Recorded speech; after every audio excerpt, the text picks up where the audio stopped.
mereka. Jadi begitu Pak, kapan waktunya kami bisa diskusi terbuka dengan pihak Kemenkes dengan data dan fakta yang disiarkan langsung kepada seluruh rakyat Indonesia, supaya rakyat Indonesia mendapatkan kejelasan informasi, keterbukaan informasi publik. Banyak Pak pertanyaan saya ini, cuman saya yakin nggak bisa diselesaikan sekarang. Masalah PCR, masalah efikasi vaksin, masalah kontrak vaksin. Kenapa vaksin harus dijaga dengan kendaraan tempur? Bahkan kalau ngirim vaksin ke Bandung itu jalan tol disteril Pak. Pakai barakuda dan disteril itu jalan tol. Ya, dan kenapa kenapa kalau memang tidak ada pemaksaan kok sampai ada intimidasi menggunakan aparat dengan seragam lengkap?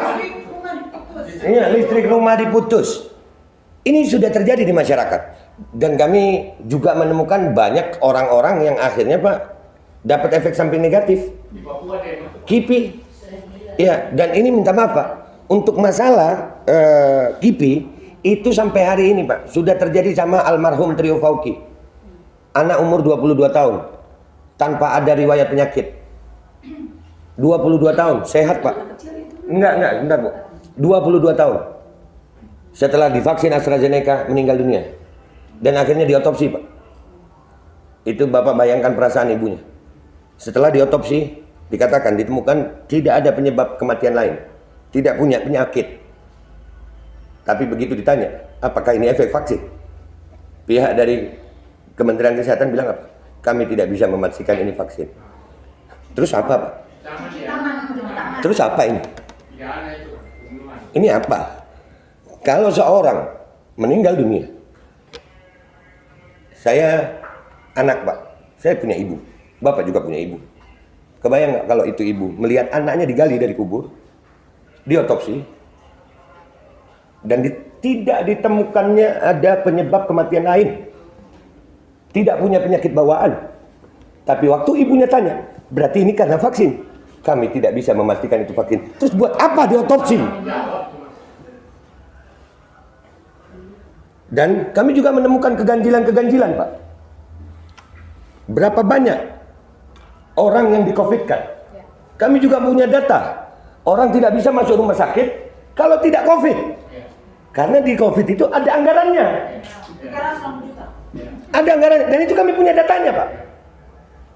Dan ini saya yakin, ini bukan hanya salah Kementerian Kesehatan. Tapi paling tidak Kementerian Kesehatan kami minta menjadi corong pertama yang mau bersuara masalah ini. Adanya keterbukaan informasi publik tentang keseluruhan masalah pandemi. Dari mulai masalah protokol kesehatan, protokol penggunaan obat di awal COVID. Karena kami menemukan Pak di protokol dari kesehatan tidak ada pemeriksaan gula darah. Padahal semua pasien mestinya gula darah. Itu ada. Ya, dokter lebih tahu. Saya bukan dokter, tapi saya belajar. Saya bilang tadi kan Pak, untuk memahami ilmu kedokteran sekarang nggak perlu jadi dokter Pak. Banyak informasi, tinggal kita pintar-pintar memilahnya.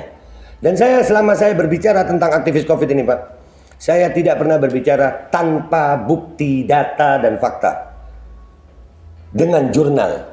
Dan saya juga punya guru-guru di belakang saya yang mungkin mereka belum mau tampil sekarang. Tapi saya yakin kalau Kemenkes membuka pintu diskusi ini, maka semua tim saya akan turun.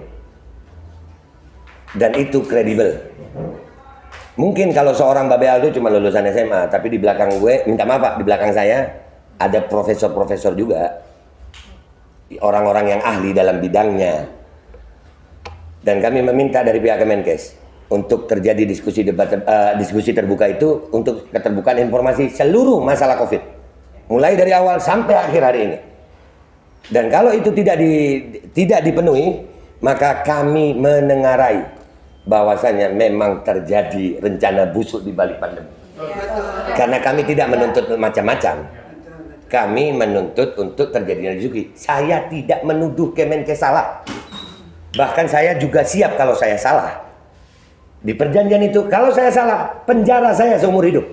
Karena saya sebagai warga negara Indonesia yang baik. Dengan selama ini perjuangan saya, berarti saya salah. Dan saya telah mengacaukan program pemerintah. Dan untuk itu, saya rela dihukum seumur hidup. Sebagai bentuk cinta saya kepada negara kesatuan Republik Indonesia.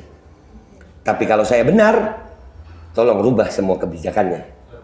Kita perlu pejabat-pejabat yang punya integritas terhadap bangsa. Kita nggak mau nurut-nurut aja Pak sama asing. Kita punya ahli-ahli di Indonesia yang besar kok Pak. Jadi itu aja Pak dari saya berharap aspirasi kami ini bisa diterima. Amin. Dan kami menunggu, kami mau ada surat tertulis gitu ya.